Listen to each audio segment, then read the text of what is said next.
বেছে নেই যুক্তরাষ্ট্রে নিখোঁজ বাংলাদেশের শিক্ষার্থী নাহিদা বৃষ্টি।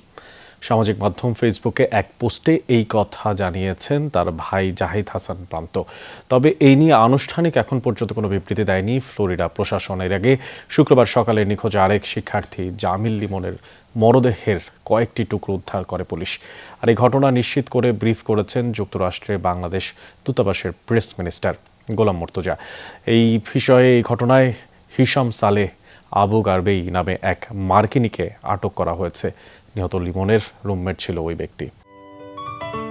সিলন টি রপ্তানিতে শীর্ষে। চলছে রুদ্ধশ্বাস পুলিশি অভিযান। ঘেরাওকৃত বাড়ি থেকে আত্মসমর্পণ করে বেরিয়ে আসছে এক ব্যক্তি। গায়ে নেই কাপড়, কোমরে কেবল একটি তোয়ালে জড়ানো।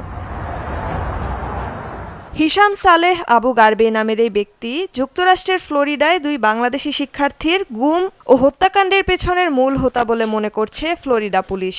তবে তার বাড়িতে নিরাপত্তা বাহিনীর অভিযানের পেছনের কারণটি ছিল পুরোপুরি ভিন্ন। শুক্রবার পারিবারিক সহিংসতার একটি রিপোর্ট পেয়ে হিশামের বাড়িতে উপস্থিত হয় পুলিশ।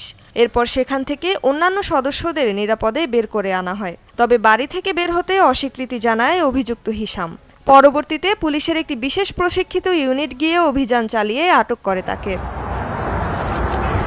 এরপর হিশামকে জিজ্ঞাসাবাদ শুরু করে পুলিশ। তদন্তের এক পর্যায়ে সামনে আসে চাঞ্চল্যকর তথ্য। প্রায় এক সপ্তাহ ধরে নিখোঁজ থাকা দুই বাংলাদেশি শিক্ষার্থী জামিল লিমন ও নাহিদা বৃষ্টির অন্তর্ধানের ঘটনার সঙ্গে পাওয়া যায় তার যোগসূত্র। তার দেয়া তথ্যের ভিত্তিতে শুরু হয় তল্লাশি অভিযান।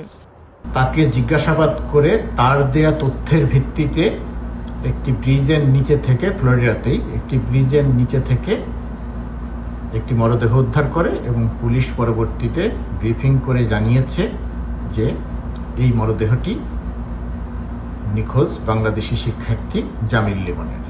বাংলাদেশি দুই পিএইচডি শিক্ষার্থী লিমন ও বৃষ্টিকে শেষবারের মতো দুটি ভিন্ন জায়গায় দেখা যায় 16 এপ্রিল সকালে। দীর্ঘক্ষণ তাদের খোঁজ না পেয়ে পরদিন তাদের নিখোঁজ হওয়ার বিষয়টি পুলিশকে জানান এক পারিবারিক বন্ধু। Heartbroken to announce Rezwana Saima, Jamuna news.